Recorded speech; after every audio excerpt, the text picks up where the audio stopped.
Hello everyone, जों दा थांनो नागिरदों फालामाथि हाजोआव लोगोफोर। हेलौ आंना बिबाजैया रायहरगासिनो। बिबाजैया नै रायगासिनो थांनो नागिरना होमब्लाबो थाङासै। दा होमब्ला जों खारनोसै। दा नोंथांमोना भिडिअखौ नायलांबाय थादो। दासो गामिनि लामायाव दं। टाइमाबो 3टा जाखाबाय। होमब्लाबो थांनायनायसै माबायदि।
Sila berai-berai habis foto tu sila mau ni.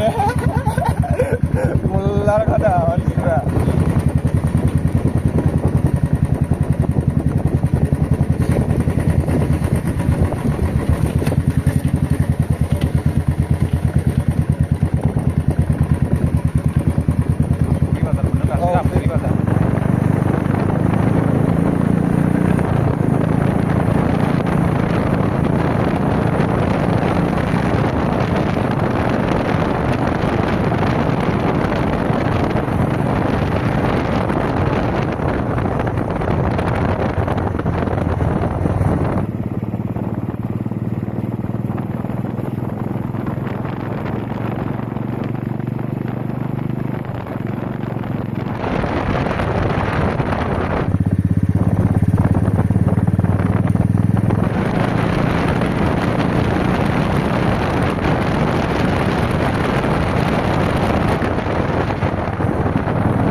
लांलाबायनोसै दखानफोराव न' सिङावसो गारि खारखाना लांखानायसै नामा हले हा दै दङ दा मादै मोननै बैखौबो लादों नालाय लानोसै मा लाखोबा लाजोब्बाय सोर जानांगौ जाखोलै गोगोम गोबां लाखाबाय थांफिननोसै दा बे जायगायाव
हाजोआथ' गिदिरमोनथ' स' फाइनालि जों दा मोनफैथारबाय खालामाथियाव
लोगोफोर जों दा थांफिननोसै न'आवहाय दा भिडिअखौ एसेयावनो दोनथ'नाय जाबाय बाय बाय